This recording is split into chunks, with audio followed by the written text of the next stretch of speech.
Hey, welcome back to another episode of the Frozen Assets podcast series where we're focused on featuring entrepreneurs in the freeze drying space. My name is David. I'm the host of the podcast. And today we actually have a 1 year anniversary of the very first episode that I did for this podcast series. I'm here with the owner of Sweet Potato Awesome, which is a freeze drying focused business in Las Vegas, Nevada. Now, Josh has owned this business for several years. He's really perfected his recipe, and he freeze dries sweet potatoes and then adds some great flavoring. And he's also added some new products to his product lineup that we're going to talk about in this episode. I really wanted to talk to Josh today because one, it's been a year since I talked to him. So we're going to get a kind of an update on how his business has been going. Inflation in the United States has been very rampant for the past 3 to 4 years. And it's very critical for businesses to do everything they can to kind of get through this tumultuous time. So I wanted to talk to Josh about how he's doing in that and also ask him some things. We're going to talk about how does he set goals for his business? Does he still do that? How does he keep himself in check as a solopreneur? Because, some of us are all starting businesses by ourselves. That's usually how our businesses start. And then we add employees and get managers, things like that. But some of us will remain doing it solo. And so we're going to ask Josh about his goals. We're also going to ask him about the new products. Like I mentioned about fruit, he's added to his products. So we're going to ask him about why he did that and what he's seeing that differentiates himself. And we're also going to ask him about any new purchases that he's made, which I know he has because I visited him in Vegas back in March. So without further ado, Josh, thank you for attending this podcast again for part two, highlighting you and your business. What do you have to say about your business? What are you excited about? What's been driving you this year? How are things going? Things are better. Yeah, have improved since last we did the podcast. The primary driver of that has been our distributor in Southern California, which has really been kind of blowing us out with a lot of orders. Because like we talked about in the last, the podcast before, you get sort of lower margins on those sales, but higher volume. So the key again is really to be able to kind of produce a lot and produce it efficiently. But it's grocery stores like working with distributors. I started working with this distributor because one of the major grocery clients that I had required a distributor, and so it's easier for them. And you find that grocery stores that you might approach, directly, are far more responsive when they're approached by a distributor. And from a kind of like an efficiency perspective, is like once you get to the point where you can produce a lot and you can find a partner like that, like the handling of order fulfillment is pretty helpful. Because we still fulfill our whole food orders by ourselves, and you do an invoice, ship the product, make sure the right product is being shipped out. And then every once in a while, you'll have to deal with a store, calling you up, asking about like where a product is. Because we had been shipping U.S. Postal Service because it was kind of like the most cost efficient.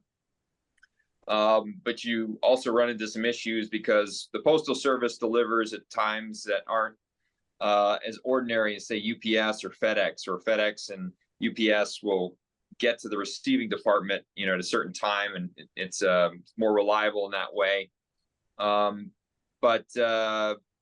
so you have to spend time, following up on orders and making sure they're fulfilled. While if you have a distributor, that's sort of their job. They kind of handle all the orders. So that's been the biggest thing for us, is that we've kind of developed this relationship with our distributor. And part of that is because, as we'll probably talk about later, I was able to get some larger dryers. Harvest Right has come out with some newer commercial size large dryers. And once I told our distributor that, I said, well, I can produce a lot more. They started to be more aggressive in terms of pitching me to some new clients, and that's helped us out. And it's certainly increasing our revenue. Profits are I think are probably better, probably because of the efficiencies we've gotten, but we still got a little ways to go. So Yeah. Now, when you get a distributor on, do they sell your product for you to like more of their clients, or do you still have to go out and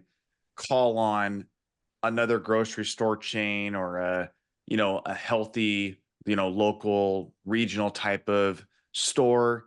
Do they do that for you? So it's kind of a nice partnership. I think it's a little bit of both. I mean, you yourself can now pitch yourself as a product and be, that a product or a brand that has a distributor, which in some ways makes you more attractive to a lot of grocery store chains. I know that's one of the things that they will ask you immediately. And also the distributor itself. I guess it depends on the distributor, but they usually, from my experience, and I've worked with two distributors, they're going to go out, they're going to try to find new customers because that helps them because they want to develop new business as well. So Yeah. And in terms of like, for new people, I sell wholesale to local people, and I have to discount my product for them to purchase because they have to make their margins on that end. Is a distributor like kind of a similar wholesale, discount, or how does all that work for like putting it in kind of layman's terms for somebody who's listening to this, who's in a different state, just starting out, and they're like, well, I know somebody who is a distributor. How does all that work? How do you know what to price your product at? Maybe going back to Josh, your early days of finding your first distributor. well, I think the most important thing is that you come up with your wholesale price. And I think, starting out, we just shipped directly to Whole Foods because they offered that opportunity, and we still hadn't really had the scale, the production volume to really make using a distributor, worthwhile. So you come up with a wholesale price, and then you're going to sell to the distributor at your distributor price. So because the distributor's selling the product to the grocery store at your wholesale price. So what you have to do is come up with a price for your distributor that's lower than your wholesale price. So that's the way it goes with the distributor that we work with now. But there are other distributors that will work. I don't think it's prevalent, but the previous one that I worked with, which was Pod Foods, which I believe they're all over the country, but they had a location in Southern California. They will like basically sell on consignment, which you'll ship them product, and when they sell it, or when the grocery stores that they deal with purchase it, then you'll get paid. But it's still at a lower, sort of lower. They take no, I think the way Pod Foods worked was they took a commission. So basically, Okay. you sold the product to the grocery store for the wholesale price, and then the Pod Foods would take a commission from that sale. Okay. But with most distributors, the distributor is going to sell the product at the wholesale price, and you're going to have to come up with a price where you can still make money, but it's going to be lower than that. I mean, the way you can look at it, one way to kind of do the cost analysis or the income analysis is, with Whole Foods, we ship to them directly, and we don't charge them for shipping. So we're selling, them to them at a certain wholesale price, but the actual amount that we're going to get is kind of knocked down because of shipping expenses. But with a distributor, you ship them a pallet, which might reduce your per unit shipping cost. You fit 100 cases of your product on a pallet, you're probably going to really reduce your actual like price per unit in terms of shipping. So you see the benefits there of maybe again, it all comes down to volume. If you can get enough volume to go through your distributor to kind of make up for that difference, then it's going to be worthwhile. I mean, just throw numbers out there, like, let's say you're selling a product for $4.50 wholesale, and then you go to you're going to sell it to your distributor for $3.75. But before, when you were shipping to the grocery stores, well, you had to, take into account the $6 or $7 or $8 that you're using of shipping costs. that you're, shipping to the Right. grocery store. So you're getting a higher number, because you get a higher, price per unit, but it's sort of mitigated because of the shipping cost. But the distributor, once you get it to them, like, you're not paying shipping after that. They do their Right. own thing to get it out because they're a distributor. That's what the relationship is. Yeah. It's just a matter of like thinking of the economics of actually getting a pallet, to your distributor. If the perfect situation was, if your distributor was right down the street, and you could just, pack up your van or your truck, and load it and bring it to them that way, because that way you've pretty much eliminated the cost of getting your product to the distributor.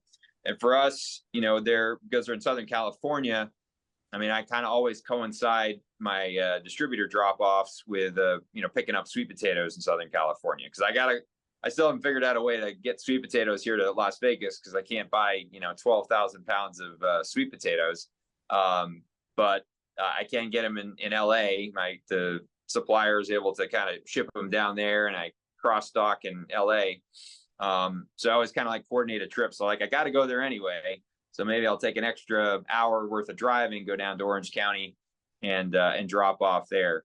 But even when there have been a few times where I've shipped a pallet directly to Orange County, and it's like this, it's like the same, it's almost like it's a little bit more than what it would cost me in gas, but it's a time factor as well. But you do you do significantly reduce the price per unit, per case, that you're spending on shipping. So Yeah. It gets me kind of wondering, because there's a lot of freeze drying businesses that are starting these days. A lot of it has to do with candy, but people suddenly see a real big spike in interest and demand for their product. And you probably saw that at some point, and you're still seeing it today. But thinking about like that first big volume order, did you pace yourself before you got there and you knew that you could supply that demand? Or were you an aggressive salesperson like anybody else, and you're like, I'm going to go for that big order, and I'll deal with the fulfillment time and the crunch time once I get it? And so it's kind of a two-part question. Is that how you did that? And then number two is, what would you recommend people do uh, when they're kind of looking at going more wholesale? Like, hey, get after it, and you'll deal with it when the time comes, and you'll find the freeze dryers and you'll find all that. Or pace yourself and be more calculated. What would you do as an entrepreneur? I mean, as always, it depends on the situation and like what your production capacity is, and your margins, what you're able to command in terms of margins. But I mean, I was more cautious, simply because our product was such a labor intensive, kind of difficult thing, and I was still working with sort of the smaller harvest right units, which weren't ideal for scaling production. And even still, there were a number of times with Whole Foods where I was remember that, it was 2019 or something like that, when I had the first really big expansion with Whole Foods, where I was working on Thanksgiving Day and like that Friday afterwards, just trying to figure out a way to get those last few orders out for that first initial big expansion. And yeah, for us, like, just because we have had decent demand, it's never been there's been rare times where I've like really wanted to go out there and try to find somebody, because we'll have little lulls here and there, but then soon thereafter we get some order. And Yeah. like right now, like with our distributor, they had a big order prior to their break. They're having a break because of July 4th holiday, so they take like a week off. And so they told me, like, we want, if you can deliver something to us just the week before, that'd be great. And so I don't have anything from them for now, but I'm preparing myself for when they come back after the holiday, to kind of to be able to fill that order. And I think, like, if you're like a freeze dried candy person, and like you can pump out stuff, with batches in 3 to 4 hours or whatever it is, and you're willing to hustle, I think you probably have a good reason to be more aggressive in that regard. I think it all comes down to your ability to be able to, pump out volume. Yeah. I think back just after bringing up this question, even in my own business, you know, I didn't really find out what the cyclical purchasing times was for wholesale clients until, really about year one anniversary or year two, because, I know right now one of my biggest wholesale purchasers for my fruit purchases, though she meets with people right now for the holidays, and then she puts in POs to me in late July. And so I had to, like, I didn't know that at the time when I got the relationship started 3 years ago, but so I really miscalculated, and I would start producing all this fruit, and then I would get all these little small wholesale like stores and boutiques, and I'd restock them with all my fruit, and then she would put in this massive, you know, order, and I'd be like, like, how the F am I supposed to get this done? And, and by the way, like, she likes blueberries. Well, blueberries aren't in season in August, September. So, I'm like trying to figure out how I'm basically not making very much margin. So I figured it out now.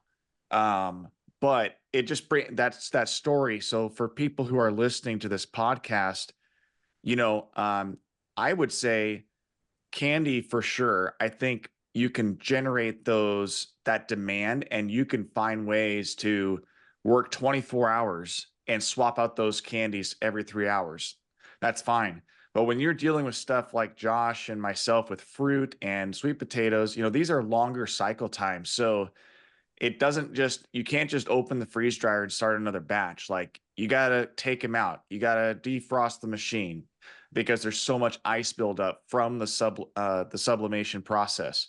And so you do have to kind of pace yourself. But maybe that brings up my next question, which is, you added some new freeze drying equipment that I think really can help you carry that demand. So yeah, Harvest Right came out with another freeze dryer. What can you tell us about your purchasing, and what do you think so far? Yeah, no, they've been so we got I think when we talked last, I had the big HRC 220, sort of the larger 22 full size tray prototype that I had purchased from them, which was a huge game changer for us. And then I was able to get another prototype of what they have now available as a HRC 100. And then just about, what was it, 2 months ago, 2 or 3 months ago, it was beginning of April, we're almost in July now, so yeah, about 3 months. I was able to purchase and finance two more of the HRC 100s, and so far, I've been pretty impressed, and very happy that I made the purchase. They, from my experience, they're certainly more efficient. I think they're more efficient than the sort of the large Harvest Right units that I had. I can usually get about 2, maybe 3 cycles before having to defrost, which is Oh, wow. nice. But I do find that I kind of I feel like I'm kind of pushing the machine a little bit too much if I go beyond that. I find that they run a little bit. They run perfect after they run really well. If you got like one cycle where it's like got that one layer of ice, but it's Yep. not too much ice. And so, yeah, even in comparison to the prototype that I had bought, HRC 100 prototype, I think it works better than that. They made some good improvements. Nice.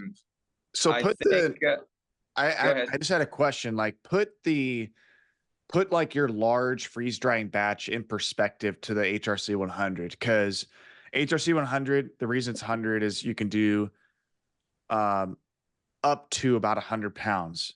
Now, 100 pounds, basically what it really means is how much liquid pounds is able to sublimate. So like how much ice, weight can it hold in there? As far as I know about freeze dryers, that's kind of why people say like, well, how much pounds can it do? Well, it's really about how much ice can be in the chamber, how much you can sublimate out of the product. But my question is, yeah, so take your large, for example. How much product could you get out of the large cycle? And then now how much can you get with one cycle run on the HRC 100 so people can kind of understand like how powerful this is? Well, I think the first thing to understand about the HRC 100s is, from my using the other prototype that I was able to buy, the HRC 100 prototype, it's a great unit, but you can't push it too much. And what I mean by that is, if you really load each one of the trays, it'll do it, but it'll take a while. But through experimentation, I found that kind of, some keeping it somewhere in the middle. Like, for example, we do like 2 layers of freeze dried sweet potato slices, as opposed, we could fit in 3, but I find that in terms of turnover and in terms of just the unit, finding that the unit seems to run a bit more efficiently, and it kind of just feels like it's a feel sort of thing, in terms of like unit not overworking. I think you want to kind of keep it at like a medium level. You don't want to push it too much. And the way I look at it is, if I'm able to put in sort of lighter loads, I can run more of those loads per week and make up for maybe putting on that third layer, Yeah. but also most importantly keep the unit running, and running well.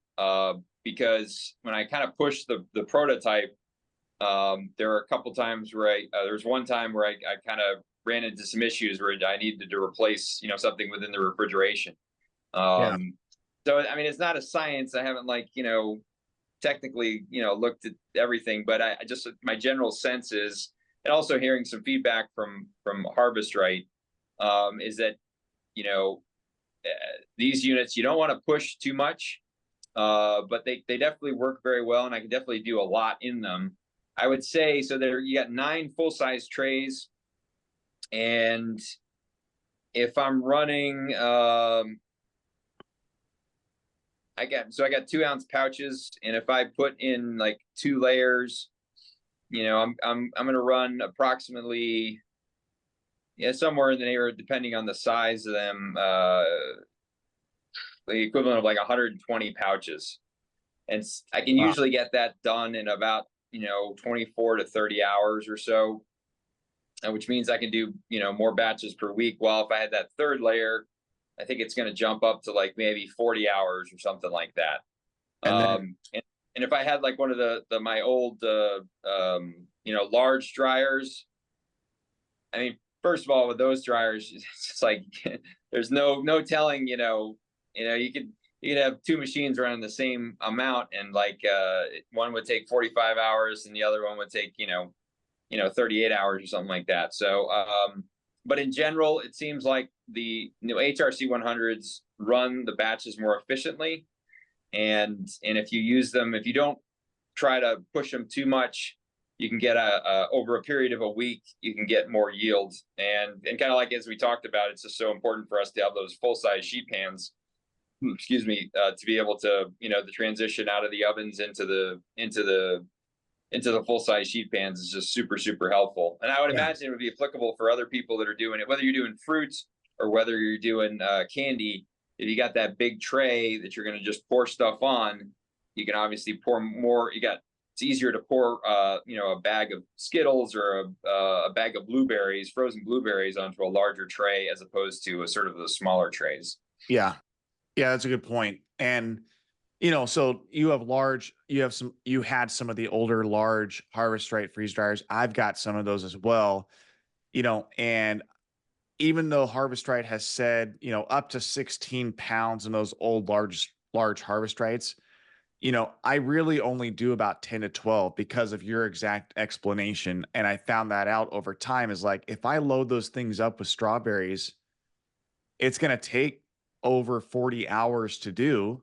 maybe even close to 50 hours. And um, it seems sometimes that, it wasn't dry completely because I had so much product versus if I did it in kind of more of a single layer, which right now I do about 2 pounds of strawberries per tray, sliced. That's kind of my go-to. If I put any more than 2 pounds, I find that it increases my drying time by, almost 20 to 30%. And Mm. so, yeah, and I just crank those things out. But a large freeze dryer at 16, if you divide that by the 100, you're getting almost 4 to 5x the amount of product produced, even trying to do the minimum weight, like you're saying. So, yeah, Yeah. huge efficiency. I can't wait. I'm still deciding right now in my business what my goals are for it. I'm just kind of keeping the status quo and building this YouTube channel, but and the podcast. So I'm trying to figure out what my next move is. But if I was going to be advancing my business a little bit more aggressively, I definitely am going to get the HRC 100. It's definitely seems like the way to go. It's a tremendous value for, and you know this just as well as I do, in terms of like the industrial size units that are out there that are just Yeah. crazy priced. It's Harvest Right is a godsend, be doing what they do. Yeah. And I've actually done a lot more uh interviews and conversations with commercial grade freeze dryer companies, and I have been very impressed with the education that I'm receiving about those and what is the cost savings over time. Uh and one of the things, Josh, just in our conversation here is one of the things that I really liked about my previous conversation with a company called Tech Source Systems. They're actually based in Salt Lake. They make custom commercial grade freeze dryers. One thing he put in perspective, which I really liked, was typically, a piece of equipment, you might think of it as a capital expenditure where you actually have to have the cash or the financing in one lump sum to buy that equipment. But a freeze dryer could be seen as, or even a automation packaging machine could be seen as an actual operating expense. And therefore you could amortize that over time, just like a lease. And so that would allow more businesses to upgrade to a commercial grade freeze dryer, even though it's 150, $250,000 machine. You're able to kind of finance that and accounting wise, put it in as an operating expense to secure financing with those freeze dryer companies. So that's one thing I'm finding out, and it's interesting. But I will say the HRC 100, you can't beat it right now. That's why Harvest Right released it, and for $10,000 to do what it can do, it's amazing. So yeah, that's awesome. So you have two or three of them. Uh, Three. I mean, I got two of the new ones, and then the one prototype, which I'm still Awesome. using and still pumping out stuff with. That's awesome. All right. So I want to go back to let's continue on with new things. So you added fruit to your product. Did you add that in 2024, or was that kind of a late 2023 add-on? Tell us a little bit about the fruit new product line. I can't remember when I first. I mean, I first started with the strawberries. So I could get them at Costco, and I think I just thought that they were, kind of would be a popular item. But I think I did that as far back as even like 2019. It's just maybe something I hadn't really talked about a lot. It wasn't something we did year round because it's a seasonal item. So there's certain times of the year where, literally the price for strawberries is like twice as much as it is now. Right now, it's a great time for strawberries.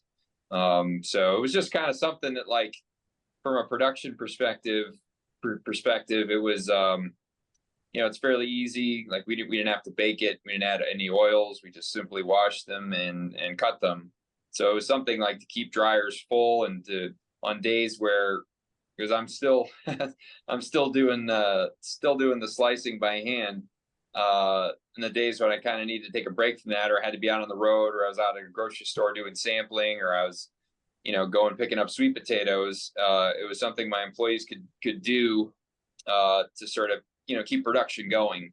So it was a big thing was the production efficiencies, but also, people liked it. As you well know, it's like people really like, freeze dried fruit, especially strawberries.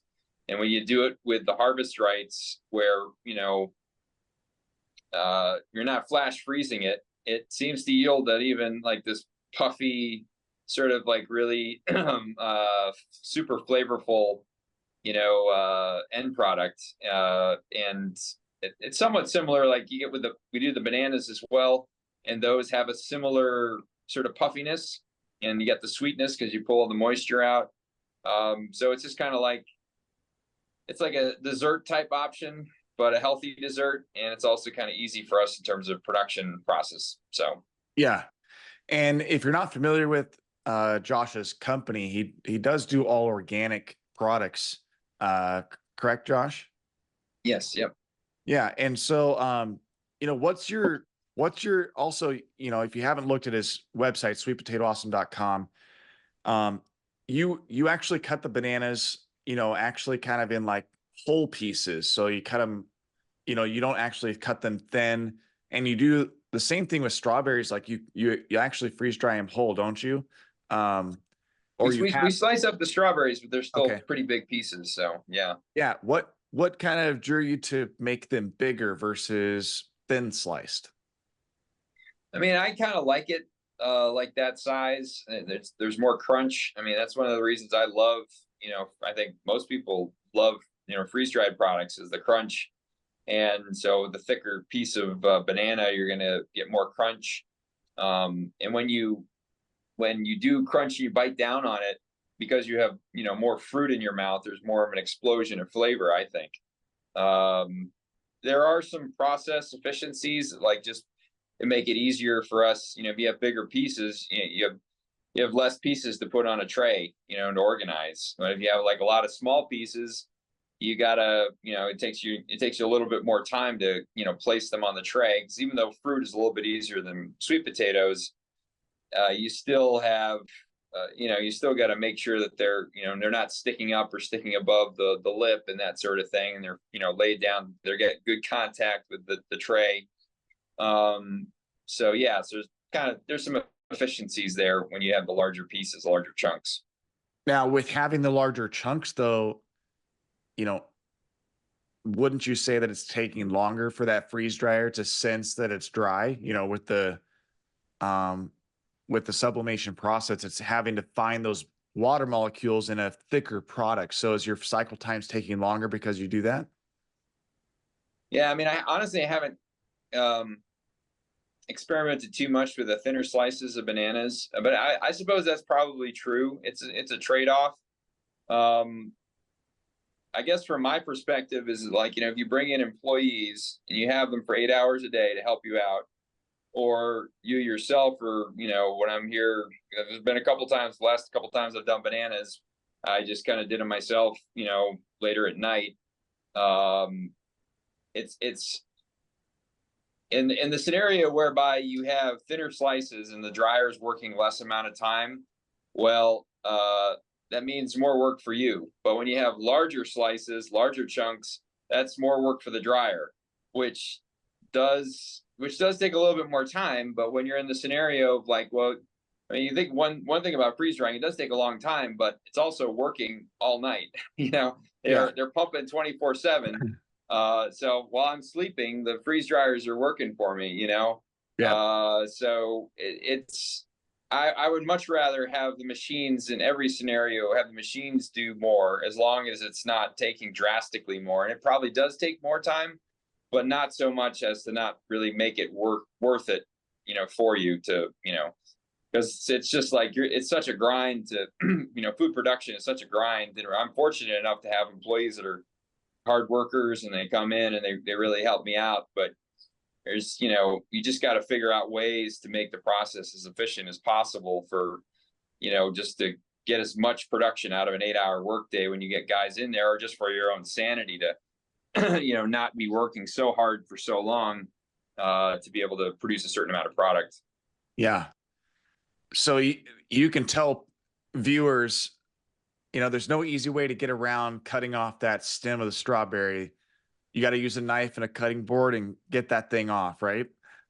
Well, no, there's ways. There's ways. You just got to experiment. I mean, you just gotta just kind of use your critical thinking skills and think like, what's the most efficient way?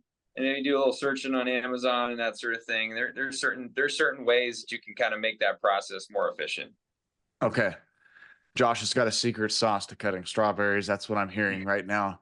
Um, so now freeze dried fruit is a competitive space. I mean, there's a lot of people freeze drying fruit. So, did you think about that before you got into it? I know you said that you ventured into it just kind of as more of a business, during downtime, but how do you figure in pricing? How did you set yourself apart, especially in a very competitive space compared to your sweet potatoes, which from what I've found, you're one of the few that actually freeze dry sweet potatoes. So how do you compete, or how did you kind of come to being like, I think I can sell freeze dried fruit when it's super competitive? Yeah. Well, I think one of the things, at least for our strawberries, like if you go into a grocery store and buy freeze dried strawberries, they're not going to look like ours. They're going to be wrinkled. They're going to probably be smaller, and I don't think they're going to have as much flavor because we cut them fresh and we don't do the flash freezing. So we're kind of like a kind of a niche product, and we do have a lot of customers that will they'll pay the $7 or so for one pouch, just because you can't really get it anywhere else. But we don't rely on either of our fruits as sort of our main like revenue driver. Um, I mean, sweet potatoes is where it's at. That's where we sell the most via sweet Yeah. potatoes. The fruit is kind of like an add-on. It just sort of adds us, gives us some more revenue. It gives the option to customers that maybe uh, don't like coconut oil, but they still want to try to, they come to our website and they see the fruit, and that's something maybe more common to them. But yeah, to answer your question, it's not the main driver of revenue. So I haven't really done like a heavy analysis into like what's out there. I did. We sell at Jimbo's in San Diego, and one of the stores that I visited, I think they had four freeze dried banana products, and then on top of that, they had like three other dried banana products. They weren't freeze dried, but they were dried somehow. And there was like six or seven banana products, and so and I was like, wow, I don't think they need another one. But I guess you never know, because I think they were inquiring about it, because they must know. I think it tells you one thing, and it tells that there is a market out there for freeze dried fruits. So we Especially, tried to, especially high quality freeze dried fruit too. yeah, and I guess that's where you try to separate yourself, because we're small. We do things that big manufacturing places don't do, that kind of enhance the quality, and we just hope that people are going to be able to taste that and notice a difference. So, and I mean, Yeah. and that I just tried to emphasize our size. It's because we have larger chunks. It's just a different sort of eating experience for the customer. So. Yeah. I think anybody can kind of look at an industry and you can see that there's businesses that have been changed into corporations, and those corporations need to produce profits for their shareholders. And therefore, certain qualities that they had previously are going to be lost in that, but they're able to scale more and reach more consumers who aren't really worried about that. But that's why I've always said across all my videos, you know, is the market saturated? It's not. It can I still produce freeze dried fruit and sell it? Yes, you can. Um, what is different? Uh, how do you market yourself? How do you advertise? What does your brand represent? Um, I think Zappos and Tom's shoes. Zappos. It was a wholesale e-commerce for shoes. But the thing that he really uh really wanted to be after was customer service. Like, how's the shipping process? Do people like their shoes? If they don't like their shoes, they're going to get their shoes back and get a different pair. He didn't want any type of corporate jargon to interfere with customer service. And I think why I'm bringing that up is, you got to just differentiate yourself in the market, and you can still stay small. Like you're just saying, like, hey, like it's not really my main flagship product. I just like doing it and I'm selling it. So, I don't need to try to overcomplicate the selling price and that type of thing. So that's awesome. I've got a question. So a lot of people are going to ask this too, and you're doing it. Strawberries are in season. How do you store your finished product? Do you immediately bag, or do you have a storage method that people might want to know about? Oh, so once it's dried. Yeah. Well, we use that heat sealing gas purge unit, and we put them in stand up pouches. And so, yeah, once it's dried, we'll, as soon as it comes out of the dryer, we'll, we inspect them and make sure everything's okay and they're completely dried, and then we almost immediately will package them with the nitrogen gas purge. I think we talked about this a little bit in the last episode. And then heat seal them, and because there's no oils involved, it's got a super high shelf life. Once you get it in that pouch, it's you're good to go. So what you're saying is so when the cycle's done, let's say it's done, but you don't have your workers coming in for a bagging day, packaging day, and they don't come in till 9 a.m., but the cycle's done. You don't like store the product to get another cycle going. You wait until you're ready to package it, and then you take it out of the freeze dryer. Yes. Yep. Okay. Yep. Yeah, Okay. I think it would be pretty risky. You'd have to, I suppose, if you had a large refrigerator. I think you'd probably be pretty. It would give you a little bit more time if you could do that. Because an airtight refrigerator would probably preserve them pretty well. But anytime you get them exposed to oxygen in any way, it's just and Vegas is the best because it has so little humidity. But our goal is to try to avoid as much, to have as little oxygen exposure as possible. Yeah. Before getting them in the bags. So I think you're just running a risk by delaying that at all. Yeah. Yeah, that's fair. I actually put my fruit in a air sealed food safe bucket that has an actual gamma seal lid. It can hold well, it's a 12-gallon bucket, but it has an air seal screw on lid. So anytime I finish and I'm not ready to package, I actually transfer that there, and then I have some oxygen absorbers inside there just to kind of take up any oxygen that's in the bucket compared to where the product is in the bucket.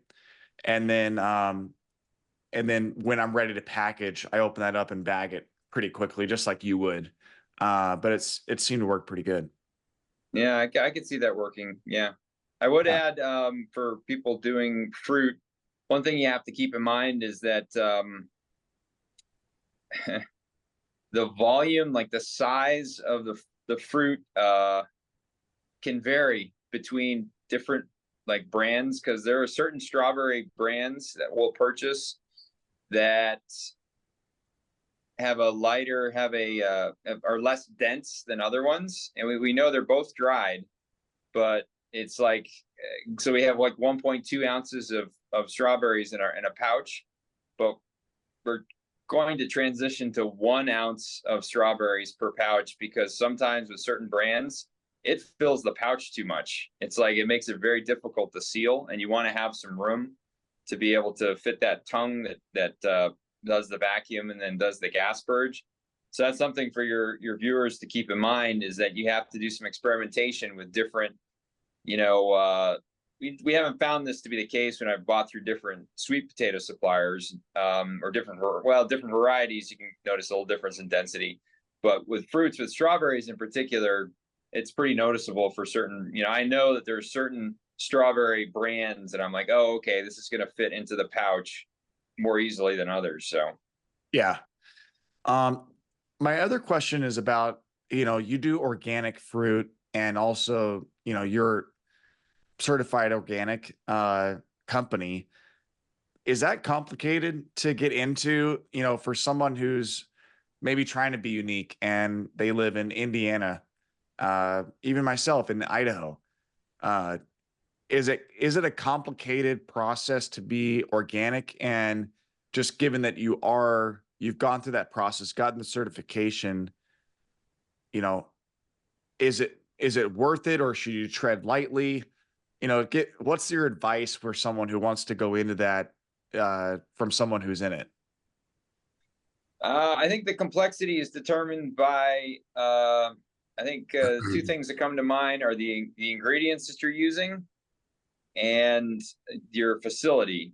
And because if in your facility, like, I don't know, you got other people doing manufacturing stuff that you don't,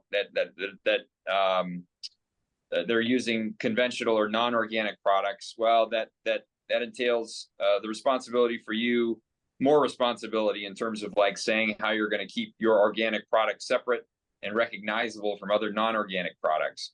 And even if you had your own facility and you're producing conventional and organic, again, there's certain steps you're going to have to take and prove to show to the certifier that you're keeping the conventional separate from the organic. It is a lot of record keeping. I think if your team, or if your makeup is someone that's pretty good at record keeping and, you're detail oriented, it's definitely doable. If, for us, because we're only doing sweet potatoes and strawberries and bananas, and we're doing all organic, that makes it a little bit simpler. But I mean, it's not without its challenges. You certainly have to do a lot more record keeping. Like at that point, you're gonna have to. I think I mentioned this in the last podcast. You want to start keeping batch records, no matter what you're doing, but you really have to keep batch records when you become organic, because you have to show to the certifier, I brought in, a pallet with 2,000 pounds of sweet potatoes, and here's my records of the yield that shows that we used up all those, sweet potatoes, that sort of thing. So I'd say if you're good at record keeping, you're okay with that. I wouldn't be afraid of it. From my experience, it seems like the average customer, at least the type of customer going after, Whole Foods customer, Air One customer, I think it's been beneficial. I think part of the reason that our distributor is, gotten us so much volume this year is because we're certified organic, and I think a Yeah. lot of people appreciate that. So Yeah, I think that's a huge competitive advantage that you're able to market that way. And I think if anybody's going to look into being certified organic, um, that's something that you have to weigh. Like, it's I like how you said it's detail oriented. That's kind of a good nugget there, because I'm not very detail oriented myself in my blood. I have to very much stay on task. I'm married to a very detailed oriented person, and opposites attract. So, but that's a good point. And I think when you look at everything that in the media and the health side of things, there's a lot of pros and a lot of people who are favoring organic and very pure types of companies, and that's a very strong way to get purchase orders. So, awesome. Um, Hey, Josh, I wanted to ask you, we're almost to the halfway point in 2024. Do you set goals for yourself each year? Or did you? And, how do you stay motivated, and how do you do check-ins with yourself as an entrepreneur? Like, did you set a goal this year? How are you tracking to that goal? How do you measure it? Answer that for us. um I think early on I might I'd set like sort of revenue goals and that sort of thing, but because production has become such a big challenge right now, the goal is, I try to keep it pretty simple. Is like, we have a certain number of freeze dry machines. Let's try to keep those freeze dry machines running as much as possible. And if we're doing that, then we're, as long as, because thus far selling is we still have like back orders of orders, and if I can get to the point where when an order comes in I can ship it out immediately, that's kind of like my goal. So I probably it's just, I think if you have a process, and we're getting to that point now that we have the larger machines, it's a little bit easier to kind of set goals. Now that we've gotten this more of a system down that's more efficient. And I think one of the things that we're going to do, moving for the rest of this year, if I have a goal for the rest of this year, is to increase the velocity at our Whole Foods stores. I think and I think I might have mentioned this in the last podcast. It's like, I would much rather have a smaller number of stores selling more product than a lot of stores selling, a smaller amount of product. Yeah. And so right now, that's kind of like our next step is to, obviously just keep up the quality and to maintain quality, and then also do some, we don't do any marketing, but I am going to try to get out and do some sampling. If any of your viewers have, taken a product to the farmer's market, the sampling is invaluable. If you have a unique product, freeze drying being kind of new, so many people just like, they're wondering whether a freeze dried product should be in the frozen food section. That's all new to them. And if they get a chance to try it, really experience it, you can, 3 or 4 hours spent in a grocery store could yield you, a few kind of customers that'll keep coming back, or they'll tell their friends. So that's in terms of an investment of our time and a goal towards a goal of increasing that velocity at Whole Foods. Because that's kind of where we're at, because it's very expensive to expand to other grocery stores or to other regions of Whole Foods. So I'm like, we have 46 stores here, in Southern California, Southern Nevada, Arizona, and one in Hawaii.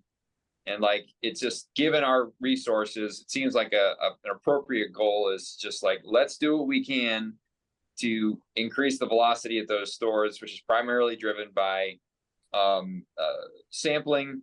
But I guess you could also do some things on social media. You can kind of you can do some searches on like Instagram and maybe try to connect with some customers that are in that geographical area nearby a store. I'm always like, if I have downtime, I'm always looking up a certain store on Instagram and seeing the customers that are like going, if anybody's kind of like posting from there, fairly often. And, Yeah. Maybe I'll try to interact with them as a way to try to like make them aware of our product.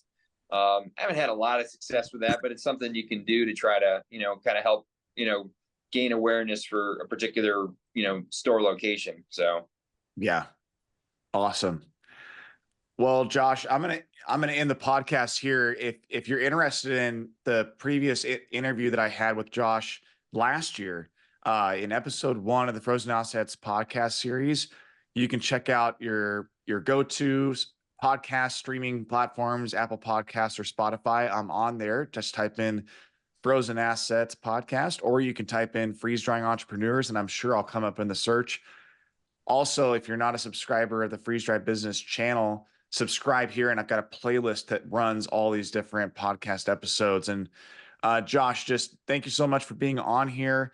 It sounds like your business is definitely increasing your revenue this year, and it's all rewarding you. So I know you went through some tribulations here a couple months ago where you weren't right sure where you're going to be.